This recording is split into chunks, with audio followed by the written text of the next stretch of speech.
everyone, welcome to the channel. My name is Linda, and if this is your first time here, I'm so glad you found us. And if you're back to watch some more Lucifer with me, welcome back. So we are on season 1, episode 11, I believe, of Lucifer. It's called Saint Lucifer, which, I'm pretty sure Lucifer was not sainted. So I'm interested to see where that comes from. I should apologize sort of for probably the next few weeks going forward. It is summertime here, it is sick hot, and so I've turned my fan off in my room. We don't have, my apartment doesn't have central air, and so we have an air conditioning in our living room, but nothing in the rest of the house. So in my room where I'm recording, it gets really, really very warm. But I turn my fan off because the sound is atrocious. But I have my window open, and I will likely have it open for the next 2 months. So the next 7 or 8 episodes that I record, just because it's simply too hot to leave it closed. But unfortunately, I know you do pick up a fair amount of background traffic noise. We're kind of on a main street, so I do apologize for that. When we're also not that far from a fire station, so we get a fair few fire trucks coming through, and so I do my best when I'm editing to edit out the super loud screeching sirens going past, or not, either edit it out or mute it on my end so that you don't have to listen to that. As long as, sometimes I'm yammering and I leave it in there, but I'll do the best I can to limit the amount of background noise you guys have to listen to. Alright, so in the last episode we had a restaurateur and who was murdered, and his son, who were kind of estranged and had some issues, and there were some interesting parallels there between Lucifer and the way Lucifer was relating to God. And then we also had Chloe's mom come, and she was introduced to the show. She was an actress, I guess, and was kind of tended to, I think, thrust Chloe into the parent-adult role in their relationship more often than Chloe would like, probably. And so, but overall they seem to care about each other and get along for the most part.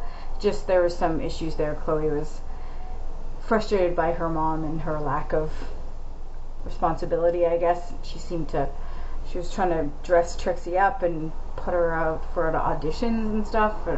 I don't know. But what came of that, which was very fantastic, was that Trixie went looking for Lucifer, I guess, and ended up meeting with Maze.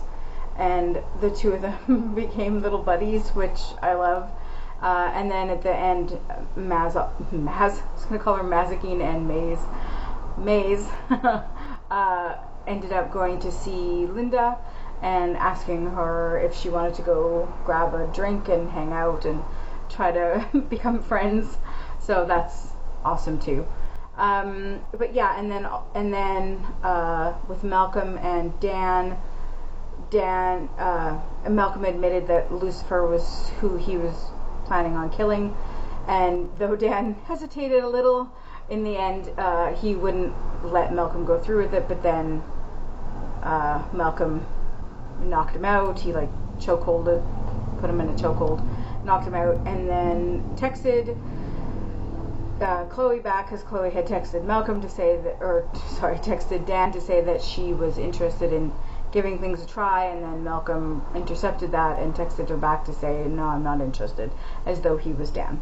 So that's going to be a thing, because then Chloe went to Lucifer's apartment, and was pretty drunk and sort of, throwing herself at him a little bit, but he was like, no, that's we can't do this, which surprised him and her a little bit.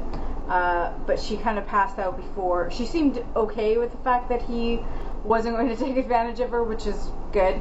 So I'm hoping when she's sober, she'll also feel the same way. Not remember things differently, So we'll see how things go. So without further ado, let's get into Season 1, Episode 11, Saint Lucifer. Oh, God, what have I done?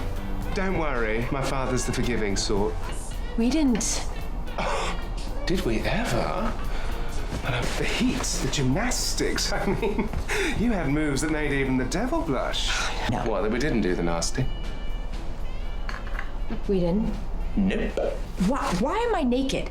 What do you mean you don't remember the part where you passed out, woke up again, shouted at me, "It's too hot in this five-star hole," I believe it was? You'd be upset too if your ex dumped you by text. No, I'd be relieved if Dan dumped me. Of character, for me too. The whole not wanting to have sex with you thing. This gave me quite a rush. This is the Dunleer Foundation. They help the homeless and the underprivileged. I'm Detective Decker. Can you tell us what happened? I volunteer for the Foundation's outreach program. Came here to meet him, and he was just lying here. How did you know Mr. Dunleer?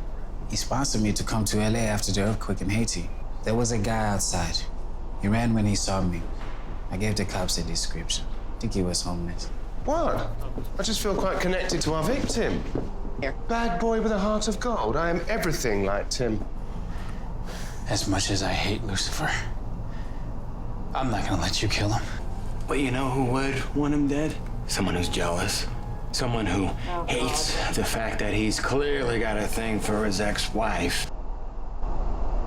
Crap. Someone whose fingerprints are put all over the murder weapon. Crap. Tim would be devastated to know we've got to cancel the fundraising gala. Isn't that guy from Twilight, I think he is. I just happen to own the preeminent party venue in Los Angeles. You can hold your benefit at my club. One good deed doesn't make you a saint. Well, last I counted, it was 2 good deeds. Good deeds do bring an amount of personal satisfaction to those who engage in them. But true good needs to come from a place of selflessness, authenticity. I swear I didn't do nothing. Witnesses put you at the scene. You're telling me this wasn't a robbery gone wrong? He was already dead. And Tim was my buddy. Would your buddy have approved you stealing valuables from his cold, dead corpse? Tim didn't care about stuff. I was gonna say, maybe? He's dead. What did he care? Much like Tim Dunleer, I'd like to do whatever it takes to help you. Literally Here, giving him the shirt off his back. I mean, I approve. And it's disastrous with those trousers, though. Oh no! what the Oh hell? god! And he's naked. Did Tim have any enemies? Anyone that would want to hurt him? No, absolutely not. Everybody loved him. What, like someone from his past, maybe? Discuss. My client is grieving. If you have any questions, you talk to me. Are you accusing my client of murder? No, but 1/4 of murders are committed by family members. Yes, and half by acquaintances. Which gets to my next question. Where were you the night of Tim's death? But Tim came into contact with a lot of people around this place. Why do I get the feeling you have someone specific in mind? Did you ever fight with Tim? You're blaming the kid? Last night, You didn't tell me that earlier. I was ashamed. Tim told me I might not be receiving the scholarship money he promised. Why? I want you to tell me more about Tim and his relationship with Vanessa. Great. When the cameras were on. And when they were off? I was gonna say, she doesn't seem like she's especially... I mean, everybody grieves differently, but she didn't strike me as particularly grieving. He had a lot to say about the Dunleers' perfect marriage. Apparently, Tim hadn't slept at home in months. To Tim Dunleer. We all loved him. So you heard about Donna Gray. Oh, yeah. So sad. Throwing herself at a married man like that. Poor Vanessa. Tim turned Donna down cold. Not that it's any of your business. Okay. You're only angry when her gossip is wrong? This is taking too long. Maybe you should do your hypnotism eye voodoo thing to get them talking. Don't worry, Detective. There'll be a spectacle. Hello, ladies. And he's breaking into something. No. Gosh, you're lovely, aren't you? Oh, he's thrilled about something. Stop it! Stop! What is wrong with you? Why are you enjoying yourselves? Tim is dead! He seems genuinely sad and upset. I mean, doesn't mean he didn't kill him, I guess, but... I loved him. Kyle, Tim Dunleer was a hero to all of us. No. In love with him. Tim and I were in love. Tim loved you back. in denial about his sexuality for years, and then we met. Tim wanted it kept secret, and Vanessa agreed. She needed the Tim Dunlear brand. But Tim texted me this photo for safekeeping. I have no idea what it means. It's actually the last I ever heard from him before. You almost died. You came back, and this is what you do with your second chance? If you've lived a life like I did, you go to hell. In my case, it was for a couple of seconds. Down there, though, it was years. Hell uses what you love against you. They starved me. No food, no other people, no nothing. You need help.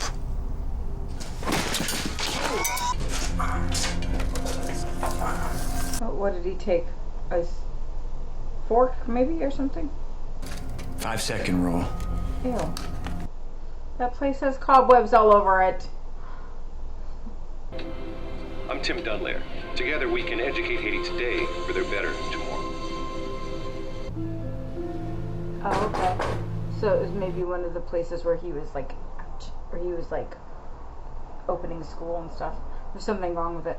I wonder if maybe either his lawyer or his wife has been cheating the foundation out of money. I believe that your client knows more than she's letting on about her husband's death. Vanessa Dunlear's entire world has fallen apart. A very rich, grieving woman who stands to inherit her husband's estate. Every cent that Tim had goes back into that foundation. Which you would know, because now that Tim's gone, you took control. Okay, maybe I can't get them to talk, but you can. Come on, I've seen you do it dozens of times. No. Detective, I made a promise. It's about the greater good, Detective. The greater good would be parking your ego and helping catch the bad guy. The old Lucifer would have known that. I miss him, by the way. Glad someone's having a good night. What are you doing here? You ruined my life. Least I could do is ruin your night. My problems are your problems. So you came here because you have nowhere else to go? Yes, I do. I have lots of places to go. And because you have no one else to talk to either.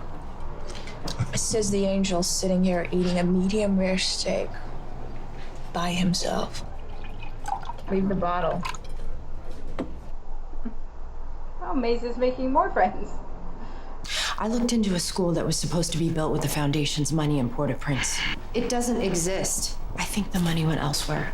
After all, Vanessa had a hell of an expensive lifestyle to keep up after her husband left the NBA. But here, I think Tim Dunlear looked into these financials and figured it out. He confronted Vanessa, and she killed him. Oh, crud. Come on, it's mostly you got your arm strength. Yep, go.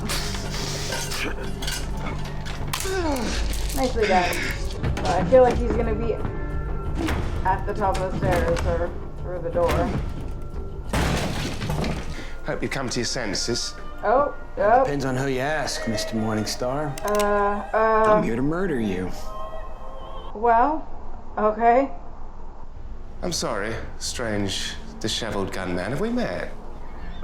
Briefly. Just love him. I should also mention that if you pull that trigger, it's a one-way ticket to eternal damnation. See, I made a deal with an angel, and I've got orders to take you out. My holier-than-thou brother has hired someone to kill me. Well, this really is opposite day, isn't it? It's nighttime now. And it's funny how things seem so much clearer in the dark. Is that all you got? Most people wet themselves when they see my nastier side. It's not somebody that's been in hell for years and years. Rumor says you're not immortal anymore. Your brother doesn't kill me. Stay out of hell, live out my life. You've been duped, Malcolm. Angels can't take a mortal life. It's Dad's rules. What happens when you do die? You'll still go back to hell, Malcolm. Now, this is my Pentecostal coin. It's a subway token for the damned, if you will. I suppose you could use it to get out of hell, too. It's all yours if you don't shoot me.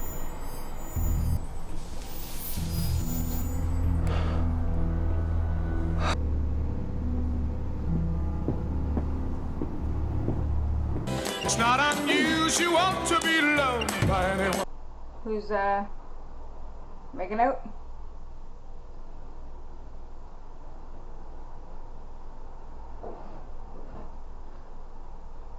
Oh my god. Jesus. There you are. Really are good Can't very buddies. well start our party without our guest of honor. Mrs. Dunn, you did kill your husband, didn't you? No, that's absurd. Tim was a good man. He was selfless. Yes. Everybody loved Tim, and he asked for nothing in return, not even his own happiness. See this night through, and then... Oh, bloody hell!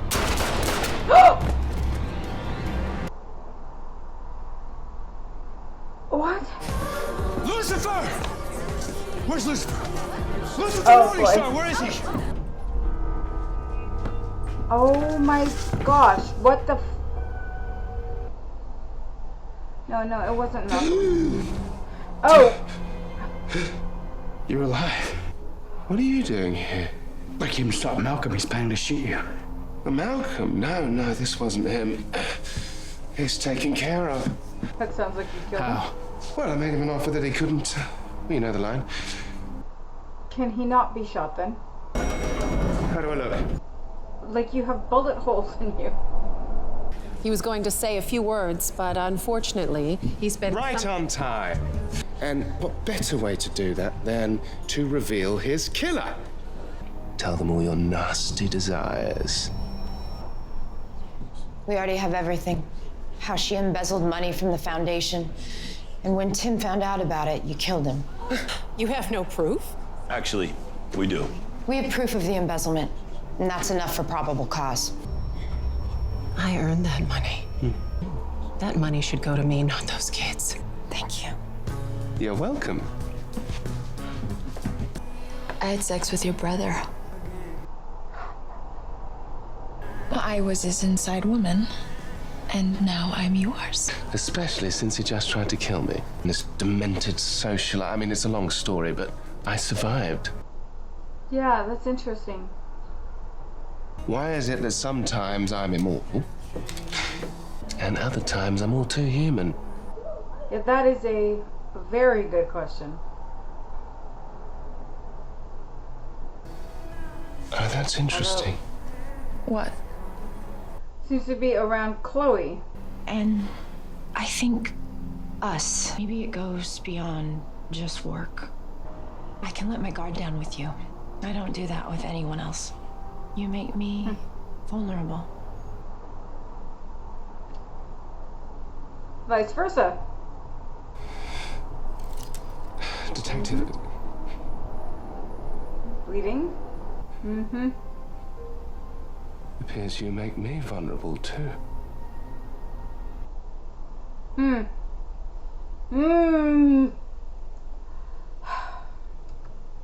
fine. It's fine. Okay, so that was Saint Lucifer. That was a really interesting episode. I liked the sort of story of the week story. It was really interesting and kind of kept me guessing a little bit, which I always enjoy. But of course, the biggest thing to happen is finding out what we found out at the end there, that it's Chloe that's making Lucifer vulnerable, as he calls it. So it's being near her that causes him to be in danger, I guess, kind of. It causes him to lose his immortality anyway and be vulnerable and able to be hurt, which is really interesting. I don't know why that is. It's really very interesting, though. It's a really interesting development. I really enjoyed all the stuff with Malcolm and Dan. Malcolm is a really interesting character because, like, I don't know why. I mean, he's obviously a bad guy. He ended up in hell the first time. He's working with some sort of drug cartel, and like, he wasn't a good guy to begin with. Now he's out of hell and being just as bad. But I feel like since he's been back from hell, the things that he's done, planning on killing Lucifer, planning on framing Dan for it, those things, they're done out of desperation. And, you know, yeah, it's interesting because although he is clearly a bad guy, I definitely have sympathy for him. Like when he was talking about what it was like for him in hell, that they used his sort of love of life against him, and that's what they do in hell, is use the things that you love against you. And he was talking about it, you know, that he was starving for, you know, physical nourishment like food and water and things, I imagine, but also, you know, like he said, they left him all alone, and so he was starving for other human contact or any kind of contact. So I mean, that's the definition of torture. Like, that would be horrific. But yeah, it's really, but I enjoyed all of that with him and Dan. And I was definitely actively rooting for Dan in this episode, obviously because I wanted him to get to Lucifer before Malcolm did, which he didn't manage. But also, you know, again, I don't like Dan a whole lot in the way he is with...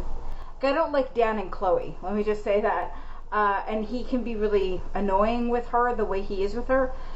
But I don't, like, hate his character. I feel like much the same way that he's, like, can't stand Lucifer but doesn't want him to die. I feel a little bit like that's how I feel about him. Kind of can't stand him sometimes, most times I'd say at this point. It's most of it. He mostly drives me crazy, but there are moments that I like him, or that I agree with him anyway. And so even though I don't like him a whole lot, I still don't want him to die, obviously. So I was glad to see that he got away, and it was, you know, good for him. He got out, saved himself, which is great. And then he did immediately, obviously still all battered and bruised, he did immediately try to go save Lucifer, which he gets points for that from me. And that was really surprising. I thought maybe for a minute when he was talking to Dan, I thought maybe he was going to show, like, oh, he had a bulletproof vest or something. Like, I thought maybe once Malcolm came, maybe he panicked a bit, knowing that somebody, like, that Amenadiel was trying to get somebody to kill him. And maybe he got a hold of, like, like a bulletproof vest or something. Wouldn't be impossible for him to do something like that. But no, it's just Chloe that's making him vulnerable. It's really very interesting. I can't believe Maze and Amenadiel slept together. That was one way to try to get back into Lucifer's good graces. It's really interesting, too, that Lucifer knows now that Amenadiel tried to have him killed. I like that Chloe has admitted to Lucifer that their relationship is more than just work, more than just solving a case, which that's awesome.